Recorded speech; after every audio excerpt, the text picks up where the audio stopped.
태국 북부의 보석 같은 도시 치앙마이. 아름다운 자연 속에서 여유를 즐기고 오래된 사원과 시장을 걸으며 현지의 따뜻한 문화를 느낄 수 있는 이곳은 여유로운 휴식을 찾는 여행자들의 천국인데요.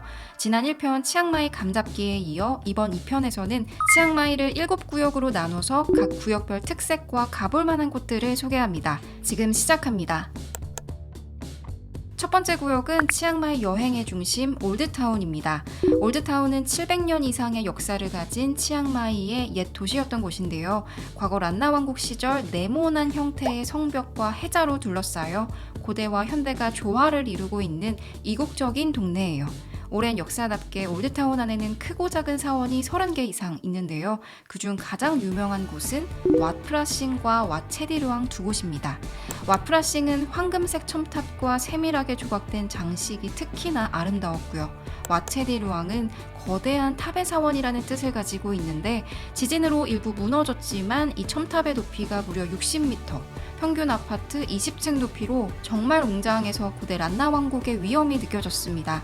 이 두 곳의 사원보다 덜 유명하지만 와치앙만이라는 곳도 소개드리고 싶은데 치앙마이에서 가장 오래된 사원으로 15마리의 코끼리로 둘러싸인 코끼리 탑이 굉장히 인상적이더라고요.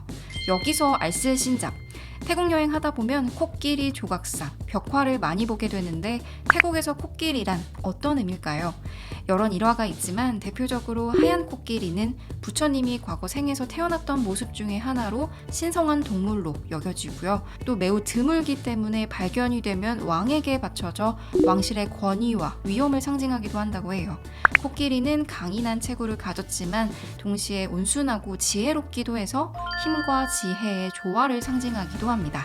코끼리들은 뒤에서 계속 등장합니다. 올드타운에서 고대 역사적 건축물을 살펴봤다면 현대적인 문화 공간도 추천드리고 싶은데요. 캄 빌리지라는 곳입니다. 외관과 공간 자체가 주는 분위기가 멋스럽고 여유롭기도 하고 갤러리, 기념품샵, 요가 클래스를 운영하는 등 복합 문화 공간으로서 구경하고 즐길 거리들이 있는 곳이라 느긋하게 분위기 느껴보시면 좋을 것 같아요. 올드타운을 걷다가 피곤해질 때쯤 마사지 샵을 들르면 좋죠. 두 곳의 마사지 샵을 이용해봤는데요. 한 곳은 캄 마사지로 감성 카페에 온 듯한 화사하고 편안한 분위기가 1차 합격. 가볍게 60분 발 마사지를 받았는데 압을 체크하면서 딱 원하는 압으로 시원하게 마사지를 해주셔서 부족함이 없었습니다. 마사지 전에는 더위를 생각해 시원한 차를, 마사지 후에는 따뜻한 차를 제공하는 것도 세심하게 느껴져서 좋았고요. 또 다른 한 곳은 부리다라라는 곳인데요. 자체 스파 제품을 판매하고 있을 정도로 고급 스파샵입니다. 무게감 있는 인테리어에서도 고급스러움이 느껴졌고 90분 전신 아로마 마사지를 받았는데 정말 오랜만에 느껴보는 황홀함이었습니다. 치앙마이 물가 대비 비싼 편이지만 마사지 전후에 다과도 신경을 많이 썼고 무엇보다 마사지 자체가 가성비 샵의 시원함과는 또 다른 차원이었던 터라 돈값하는 만족도 높은 곳이었습니다. 올드타운에서 밤 문화를 즐기고 싶다면 우선 야시장을 빼놓을 수 없죠. 일요일 밤에 열리는 썬데이 마켓은 태국 전통 공예품, 코끼리 바지를 포함한 각종 기념품, 그리고 길거리 음식까지 구경거리, 먹거리가 가득하고요. 또 전 세계 여행객들이 뒤섞여서 여행지의 낭만도 있습니다.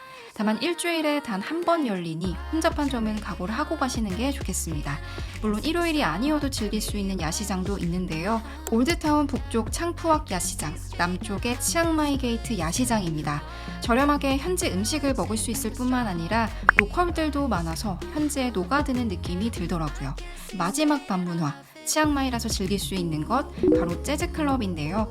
올드타운에서는 노스게이트 재즈펍이 가장 유명합니다. 그런데 여기는 핵인싸 대문자 이들이 가득 모여 저 같은 낯가림의 소문자이는 조금 부담스럽더라고요. 노스게이트 사장님이 저 같은 이와 아이를 위해 올드타운 밖에 조용한 동네에 차린 재즈클럽 모먼츠 노티스 재즈클럽으로 향합니다. 사람들 간의 교류보다는 공연을 즐기는 이 분위기에 마음이 편안해졌고 무엇보다 다양한 악기들이 개성을 뽐내는 듯 조화를 이루는 게 너무 멋져서 감탄하면서 감상했네요.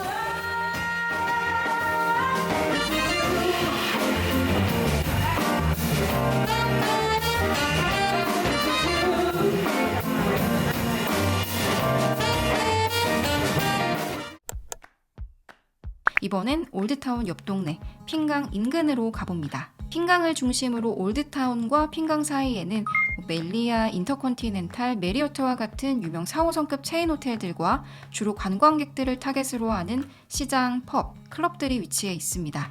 시장은 대표적으로 세 곳을 꼽을 수 있는데 와로롯 시장은 건물 실내에 위치한 곳으로 주로 코끼리 바지, 건망고와 같은 대표 기념품들을 구매할 수 있습니다. 나이트 바자는 야외 길거리는 활기차지만 내부는 문을 열지 않은 곳들도 꽤 있고 약간 침체된 느낌이더라고요. 그에 비해 나란히 붙어있는 안우산 시장은 치앙마이에서 가장 규모 있었던 야시장으로 고기, 해산물, 누들, 디저트 등등 먹을거리가 정말 다양합니다.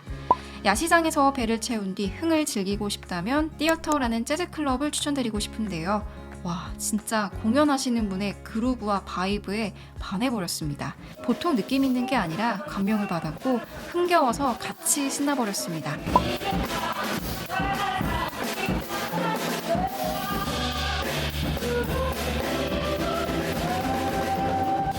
반원 형태의 내부 공간도 공연에 집중하기 좋고 멋스러워서 분위기 있게 밤을 보내고 싶다면 이곳입니다.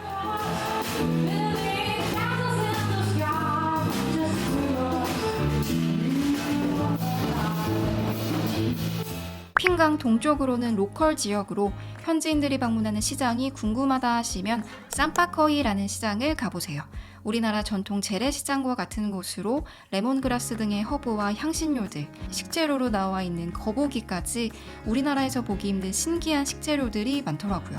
조금 살벌하고 신기하고 재밌는 경험이었습니다. 세 번째 소개할 구역은 님만해민입니다. 님만해민은 치앙마이에서 가장 트렌디하고 현대적인 동네로 쇼핑, 예술, 음식, 그리고 카페들이 어우러져 있습니다. 우리나라의 연남동, 성수동과 같은 곳인데 그래서 여행자들 뿐만 아니라 젊은 현지인들에게도 인기 있는 동네예요. 이곳은 님만해민의 하플, 원님만인데요. 현대적인 건물의 쇼핑몰 아케이드로 1층에는 프라이탁 등의 각종 브랜드 매장, 빈티지 샵들이, 2층에는 태국스러운 기념품 매장들이 위치해 있습니다.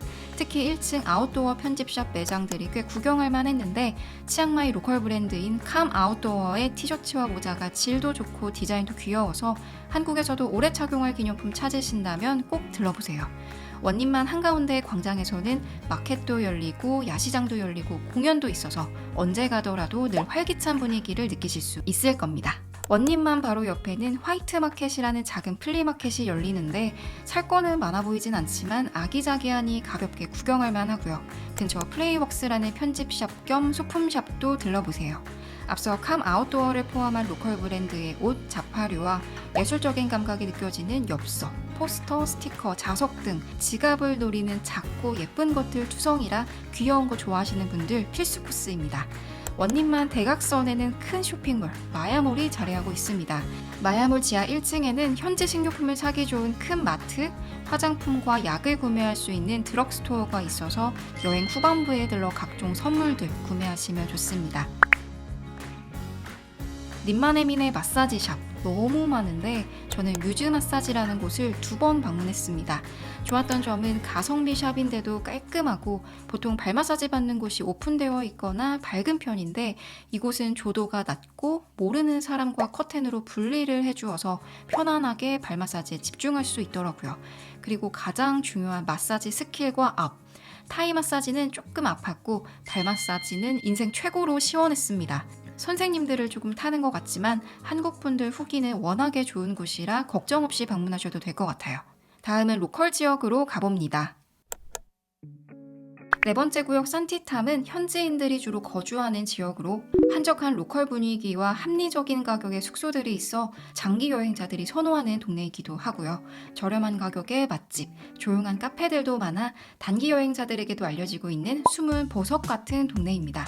맛집은 3편 영상에서 소개드리니 조금만 더 기다려주시고요. 단기 여행자 입장에서는 산티탐에 볼거리는 없지만 요가에 조금 관심이 있으시다면 현지인이 운영하는 사트바 요가원을 추천드려볼게요. 만나봅니다. 아기자기한 정원과 반야외의 치앙마이스러운 수련장, 그리고 부드럽고 유쾌하게 흘러가는 수업 분위기가 편안하게 느껴지더라고요. 물론 마음만 편했지 1시간 반이나 하는 요가 수업은 초보자 입장에선 육체적으로 꽤나 힘들었습니다. 그래도 9시, 11시 수업은 소도구를 많이 사용해서 초보자도 따라갈 수 있었고, 끝나고 나면 얼마나 개운한지 치앙마이에 머물면서 2번을 다녀왔네요. 5구역은 특정 지역은 아니지만 시내와 동떨어져 자리한 플리마켓들을 묶어서 소개드리려 합니다. 제가 지난 치앙마이 가이드편에서 치앙마이 플리마켓은 사랑이다 라고 했었죠. 나이트바자나 야시장에서 파는 기념품들과는 달리 아기자기한 수공예품과 치앙마이스러운 옷, 가방, 액세서리류가 많고요. 플리마켓마다 개성과 매력이 다릅니다. 코코넛, 찡짜이, 뱀부, 반캉화, 앞서 화이트마켓까지 여러 곳들이 있는데, 우선 코코넛 마켓은 코코넛 나무들이 마켓 한가운데 넓게 자리해 초록초록하고 푸르른 치앙마이 감성이 느껴지는 곳입니다. 사진이 정말 예쁘게 나오고요. 찡짜이 마켓은 압도적인 규모와 규모만큼이나 다양하게 갖춰진 아이템들, 자연과 로컬 감성이 어우러진 분위기, 또 신기하고 다양한 현지 먹거리들까지 제 마음속에 행복이 가득했던 플리마켓이었습니다. 단 한 곳의 플리마켓을 선택해야 한다면 저는 이곳을 추천드리고 싶습니다. 6번째 구역은 치앙마이 서쪽에 위치한 수탭이라는 지역으로 풍부한 자연과 종교, 문화의 가치를 동시에 느낄 수 있는 동네입니다. 수탭 지역의 가장 상징적인 랜드마크는 바로 도이수탭이라는 산인데요. 산 중턱에는 왓프라탓 도이수탭이라는 2곳의 사원이 위치해 있습니다. 왓파랏은 시내 사원들과는 달리 화려하지는 않지만 울창한 숲, 물이 흐르는 계곡과 어우러져 인위적이지 않은 자연스러운 멋이 느껴지는 사원이었습니다. 고즈넉하니 개인적으로 방문했던 사원들 중에선 왓파랏이 가장 좋았어요. 왓프라탓 도이수탭은 치앙마이에서 가장 상징적인 사원 중에 하나로 재밌는 일화가 하나 있는데요. 14세기 말 부처님의 사리를 모시기 위한 사원 터를 찾기 위해서 하얀 코끼리에게 유골을 얹어 길을 떠나도록 했는데, 이 코끼리가 멈춰서 울고 3바퀴를 돌고 죽은 이곳에 왓프라탓 도이수탭을 세웠다고 합니다. 당시 부처사리는 이 황금빛 불탑인 체디에 안치되어 있다고 하는데요. 빛을 받아 유난히 반짝거리는 체디가 더 신성하게 느껴지더라고요. 이 사원에 올라왔다면 치앙마이 전경도 보고 내려가셔야 합니다.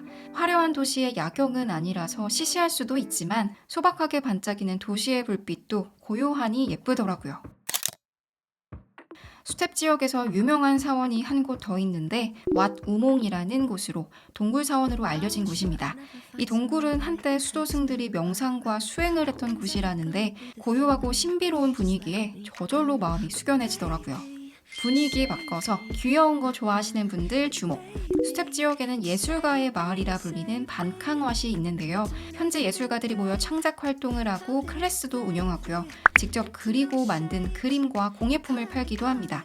규모는 크지 않아서 소품이 다양한 건 아니지만 골목골목이 F 감성 저격하는 아기자기함, 낭만, 귀여움, 예쁨이 다 담겨 있어서 낭만파 분들, 또 예쁜 사진 남기고 싶은 분들이라면 가볍게 들러보시는 것도 좋을 것 같습니다. 수탭에서 현지 바이브를 더 느껴보고 싶으시다면 치앙마이 대학교 근처로 가시면 되는데요. 저렴한 가격의 식당, 카페, 야시장도 있고 젊은 분위기를 느껴볼 수 있습니다. 드디어 마지막 7구역인데요. 치앙마이 시내를 벗어나 문화체험과 자연을 경험하러 떠나봅니다. 문화체험이라 하면 태국 요리를 직접 만들어 먹는 쿠킹 클래스가 대표적인데요. 저는 클룩을 통해 마마노이라는 곳을 이용했습니다. 결론부터 말씀드리면 재밌고 맛있고 배불렀습니다. 선생님이 에너제틱하고 유쾌하셔서 재밌고, 현지 시장과 텃밭에서 기르는 식재료도 설명을 해주셔서 새로운 걸 알게 되는 재미도 있고, 알려준 대로만 하면 솔직히 맛집에서 돈 주고 사 먹은 음식만큼이나 맛있고, 총 4가지 요리나 만들어 먹었더니 배 터질 뻔했습니다. 현지 요리를 부담 없이 조금 더 알아보고 싶은 분들이라면 추천드립니다. 치앙마이는 산으로 둘러싸인 분지라 어렵지 않게 자연을 즐길 수도 있는데요. 대표적인 지역은 메림, 먼잼, 항동, 태국에서 가장 높은 산이라는 도이인타눈 국립공원, 산간마을 빠이, 맥감뻥 폭포, 산캄팽 온천이 있습니다. 저는 가장 인기가 많은 먼잼, 항동에 있는 코끼리 카페, 또 사이프러스 레인을 다녀왔습니다. 우선 먼쯤은 도이 몽클랑이라는 산 정상에 위치한 고원 마을로 날이 좋다면 끝없이 펼쳐지는 산맥의 풍경을 감상하고 라벤더가 한가득 핀 꽃밭을 구경하기도 합니다. 그런데 경치가 탁 트여서 시원하기는 하지만 강원도다 생각하면 강원도로 보이는 게 우리나라의 산과 크게 다르지 않고 또 더 멋진 것도 아니다 보니 개인적으로는 감동적이거나 이국적으로 느껴지지는 않았습니다. 다만 해발 1200m 고지대에 위치해 연중 시원하기 때문에 현지인들에게는 오히려 캠핑과 글램핑의 성지로 유명하다고 해요. 차라리 하룻밤 머물면서 일출과 운해도 보고 고기도 구워 먹었다면 더 특별한 경험이 되지 않았을까라는 아쉬움이 있네요. 다음은 항동에 위치한 엘리핀 팜이라는 코끼리 카페인데요. 코끼리에게 먹이도 주고 코끼리랑 사진도 찍어볼 수 있는 곳입니다. 다 큰 어른이지만 직접 먹이를 주고 코끼리는 코로 먹이 받아먹고 은근 재밌었는데 어린아이들은 오죽하겠어요. 더 난리 나더라고요.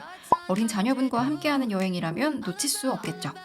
코끼리 액티비티는 강에서 목욕시켜주는 투어도 있는데 코끼리가 응가도 하고 강물도 더럽다 보니 차마 용기가 나지는 않았네요. 마지막은 사이프러스 레인이라는 곳인데요. 사이프러스 나무가 양 옆에 나란히 심어져 있어 보시다시피 포토스팟으로 유명한 곳입니다. 사진은 정말 감성적이게 나오는데 이것 외에는 다른 볼거리는 없어서 아쉬움이 있기는 합니다. 포토스팟 입장권을 구매했다면 옆 카페에서 입장권 가격만큼 음료 가격을 빼주는데요. 커피 원두가 다양하고 맛도 완전 취향 저격당해서 커피가 더 기억에 남는 장소였던 것 같습니다. 당일 근교 투어는 사진 비중이 높은 투어라 이국적인 자연 풍경이나 액티비티를 기대하는 분들이라면 조금 아쉬울 수도 있습니다. 오히려 이 지역에 위치한 숙소에서 하룻밤 머물며 오롯이 자연을 즐겨보는 게 더 좋지 않았을까 생각해봅니다. 치앙마이 7개의 구역과 가볼 만한 곳들을 소개드렸는데요. 치앙마이 여행이 좀 그려지셨을까요? 다음 3편에서는 치앙마이의 음식과 인상 깊었던 맛집들을 소개드립니다. 많은 관심 부탁드리면서 컨텐츠가 유익하셨다면 구독, 좋아요, 댓글 부탁드립니다. 끝까지 시청해주셔서 감사합니다.